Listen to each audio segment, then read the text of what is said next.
तर हाय सर्वांना स्वागत आहे आपल्या यूट्यूब चॅनलवरती. चॅनलचं नाव आहे सासरची माणसं.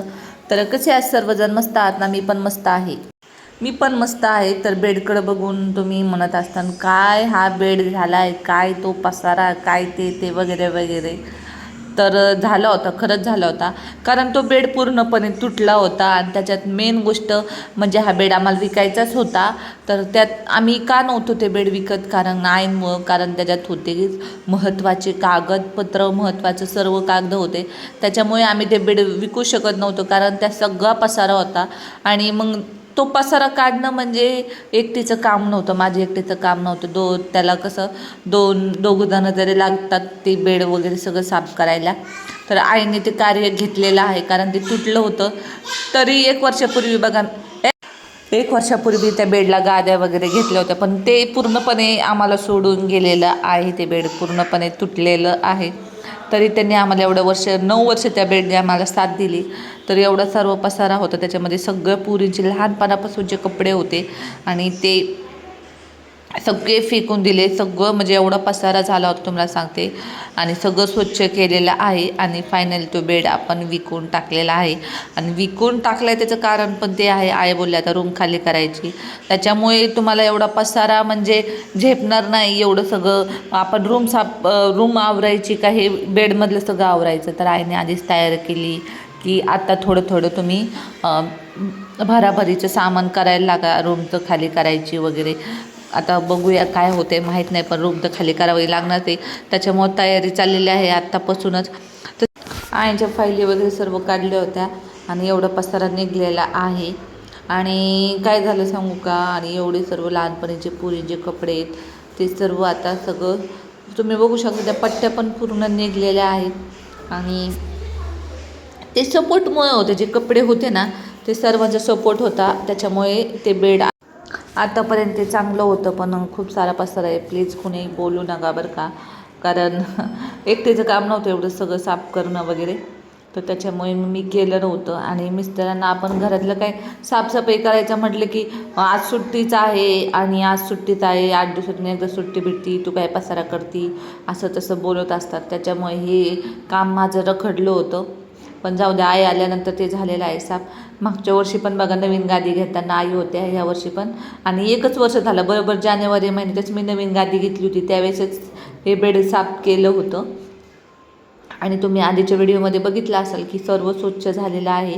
आणि ते बेड वगैरे आपलं सगळं आता जाणार आहे. तर खाली म्हणजे आहे लोखंडवाला, तर त्यांना बोलवलं होतं की प्राजला शाळेतून येतानाच त्यांना बोलवलं होतं की घरी येताना या म्हणून.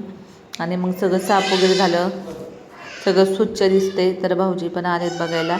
आता भाऊजींचं ते आईंचं काय होते माहीत नाही. तुम्हाला पुढच्या व्हिडिओमध्ये त्या सांगण्यात काय झालेलं आहे त्यांच्या आयुष्यामध्ये तुम्हाला जर जाणून घ्यायचं असेल तर मी सांगन, नाही तर मग नाही सांगणार. कारण कसं त्यांचं आहे, सोशल मीडियावर पण किती आणायचे काय नाही आणायचं ते आपल्या हातात आहे. तर बघू शकता सगळ्या पट्ट्या तुटलेल्या आहेत. तर आता ते विकायचे बेड, कारण पूर्णपणे खराब झालं होतं. आणि या टी व्हीचा बॉक्स होता, आई बोलला ते पण विकून टाक. मी म्हटलं टी व्हीचा बॉक्स चांगला आहे, कारण टी व्ही न्यायला, पण तो पूर्णपणे खराब झाला होता. त्याच्यामुळे तो पण विकून टाकलेला आहे. टी व्हीचं कसं असतं, 1 वर्ष असतं ते बॉक्स आपण उपयोग करतो, कारण आपल्याला वॉरंटी दिलेली असती. तर टी व्हीला झालेलं आहे 3-4 वर्ष झाले, म्हणून त्या बॉक्सचा पण आता काही उपयोग नाही. फक्त पसारा नेताना आपल्याला ते टी व्ही जरा जपून घेऊन जावं लागेल. तर ह्या पट्ट्या एवढ्या गंजल्या होत्या, तर सर्व पसारा घेऊन चालले. बेड साफ म्हणजे सगळ्यात गंजला होता, त्याच्यामुळे तो आता एकदम आता रूमचं पण चाललंय आता आपलं. तर त्याच्यामुळे सगळं साफसफाई चालली, एकदम राडा होता. आता हे सगळं साफ करावं लागेल. पोरीने एकदम घाण केलं. तर हा टी व्हीचा पुष्टा, हा पण आता घेऊन जायचा आहे. आता किती किलो बसतंय काय बसतंय त्याचं माहीत नाही, गॅरंटी नाही. तर आता लय पसारा होता, तर चाललंय आता. लय लागायची भीती होती.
तर संध्याकाळी मग सगळं साफ वगैरे करून घेतल्यानंतर मग भाऊजींचं म्हणजे पप्पांचं पण नाव होतं की 2 दिवस झाला गाजराचा हलवा चाललो होता, गाजराचा हलवा बनवायचा. तर ठीक आहे म्हटलं चला, आज होता गाजराच्या हलव्याचा बेत. तर पूर्णपणे गाजर मी किसून घेतले, त्याच्यावरचे जे साल आहे ते सर्व काढून घेतले होते. नंतर मग सर्व किसून घेतले होते. हे किसायचं कामच जरा टेन्शनमध्येच असतं, कारण लय मनगट दुखतात. तर त्याच्यामुळे मग किसून घेतले. आणि अप्रिशा मॅडम तर सारखं मध्ये असतं, हे कर मामा ते कर सारखं, नाही तर म्हणते होती मी किसू का वगैरे. ती मला नुसती म्हणत असे, मामा मी काम करू लागू का, आता करू का. मी तिला आता काही करत असले ना तर तिला लगेच वाटतं मामा मी काम करू का. मग मदत असते की तुला मोठे झाल्यावर काम करायचंच आहे. तर मग मस्तपैकी गाजराचा हलवा पुरीने खाल्लाच नाही, आम्हीच तर खाल्ला. आणि एवढा टेस्टी झाला होता ना, खूप टेस्टी झाला होता. तर चला आता रूमचं काय होते माहीत नाही. तर भेटूया अशाच पुढच्या नवीन छान व्हिडिओमध्ये. व्हिडिओ आवडला असेल तर व्हिडिओ लाईक करा आणि चॅनलला सबस्क्राईब करायला विसरू नका. तोपर्यंत बाय.